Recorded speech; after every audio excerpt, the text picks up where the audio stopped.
Strelnica Hubert sa nachádza 5 km od obce, respektíve od mesta Šala. Je to situovaná strelnica mimo zastávaného územia obce. Je tu skutočne kľudné miesto na to, aby mohol človek relaxovať, aby mohol oddychovať. Strelnica bola vybudovaná v roku 2002, to znamená už 12 rokov sme tu. Tomu nasvedčujú aj porasty tým, ako je tu strelnica obrastená stromkami a ako sú jednotlivé stelišťa od seba pooddelované. Strelnica poskytuje skutočne, myslím, že vhodné zázemie aj pre oddychovú činnosť, pre relaxáciu. Máme k dispozícii bufet, máme k dispozícii detské ihrisko, kde prípadne rodiny s deťmi môžu stráviť svoj voľný čas. Pritom samozrejme hlava rodiny môže si vyskúšať streľbu v jednotlivých disciplínach. Čo vlastne máme, aké strelišťa? Strelnica Hubert je broková strelnica až do dnešného obdobia, pretože strieľame tu hlavne brokové disciplíny skít, automatický trap a v neposlednom rade i parkourovú streľbu. To znamená streľbu, ktorá je zaradená do streleckých pretekov do medzinárodnej organizácie FICAS. S tým, že tu organizujeme i väčšie podujatia, poriadáme tu Slovenskú ligu v polovníckom parkoure, respektíve compact sportingu.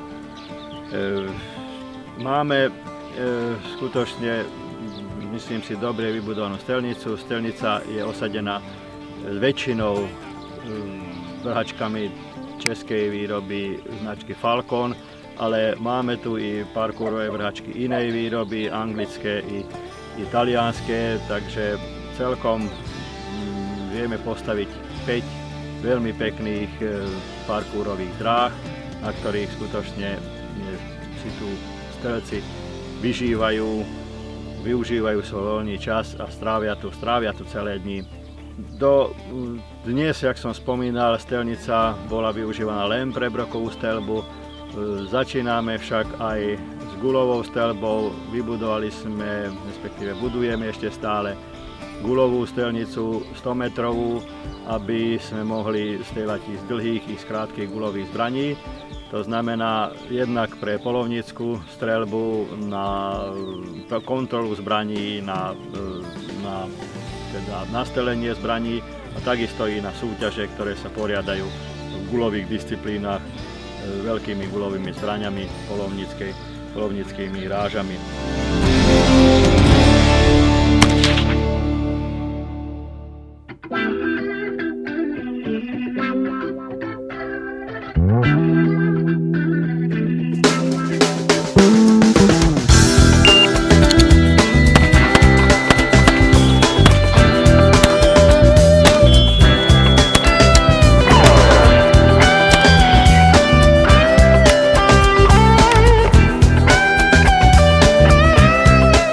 Verím, že do budúcna vieme viac väčších akcií poriadať.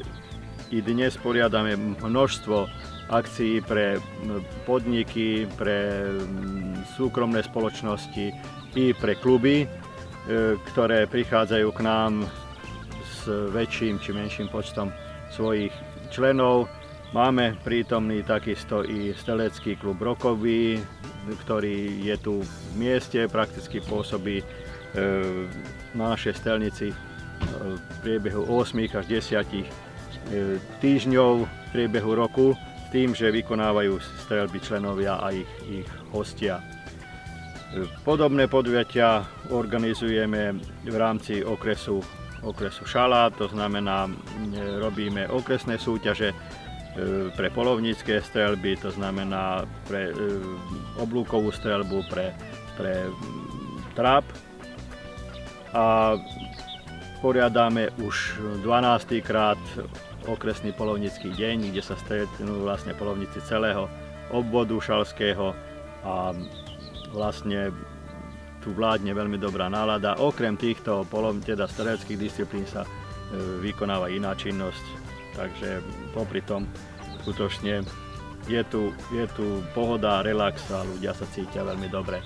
Verím, že tomu bude i do budúceho obdobia tak a že skutočne budeme mať stále viac a viac zákazníkov.